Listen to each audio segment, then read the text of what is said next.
Nutrition and sleep. Although myths abound about turkey, carrots, spinach, milk, yogurt, etc., there is no evidence of certain foods improving sleep. What research does make clear is that malnutrition causes a number of sleep disruptions for numerous reasons. So the take-home message is just to eat healthy. Claims of turkey being a sleep aid, by the way, resulted from common reports of sleepiness and naps after Thanksgiving dinner. But research has clearly shown that this is an effect of overeating, not of turkey per se. Overeating increases sleepiness because of increased absorption of bacterial and bacteria products in the bloodstream.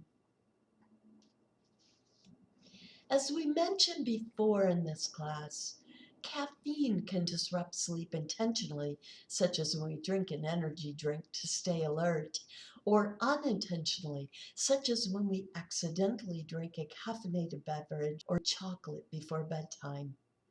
When people are sleep restricted, although caffeine will not restore their alertness and performance to normal levels, 100 milligrams or more can help to increase both.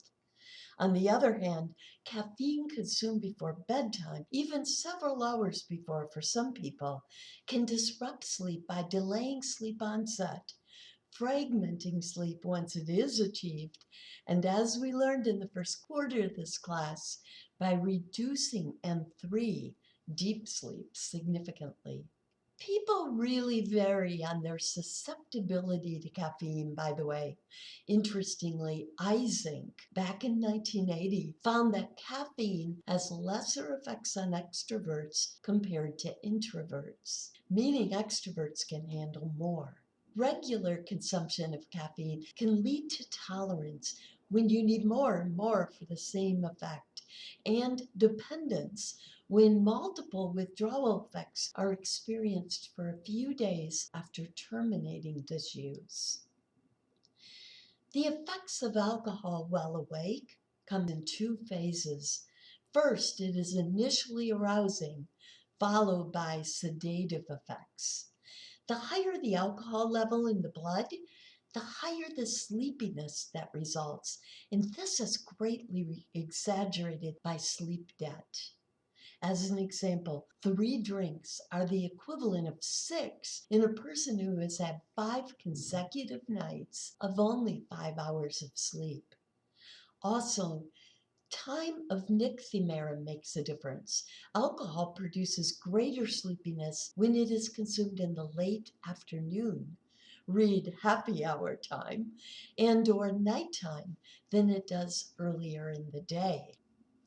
Because alcohol causes relaxation and sleepiness, it is widely and unfortunately used as a sleep aid.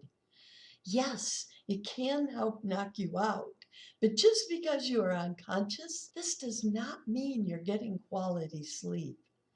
Have you ever had too much to drink, go to sleep, then wake up 4 hours later with your eyes wide open? M3s generally increase in the first half of the night. However, the second half is what really plays havoc. REM sleep is reduced in the second half, and instead you often go into N1, which, remember, usually only happens once when you sleep a quality consecutive night. And of course, each time you go into N1 instead of REM sleep, you can easily and often do awaken. This results in disturbed and restless sleep of such poor quality that you might as well be awake. Such light sleep and frequent wakes prevent any quality sleep.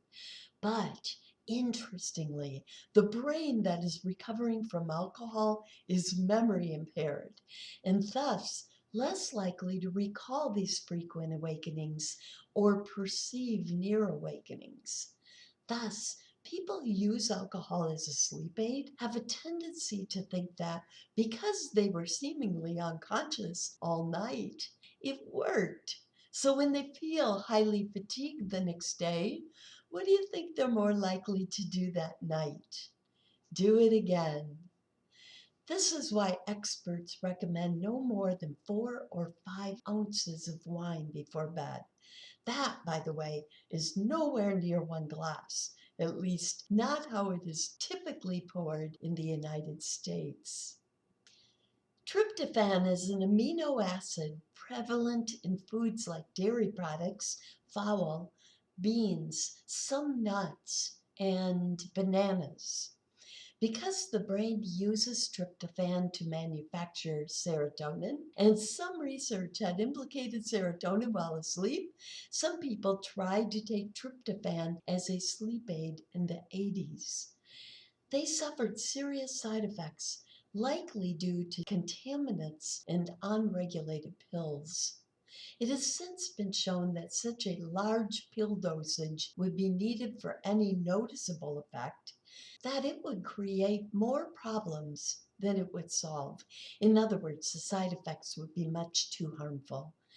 This led some to explore the effects of eating tryptophan-rich foods before bed.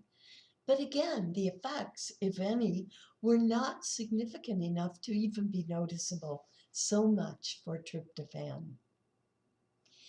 Too many herbs to count have been claimed to be sleep aids.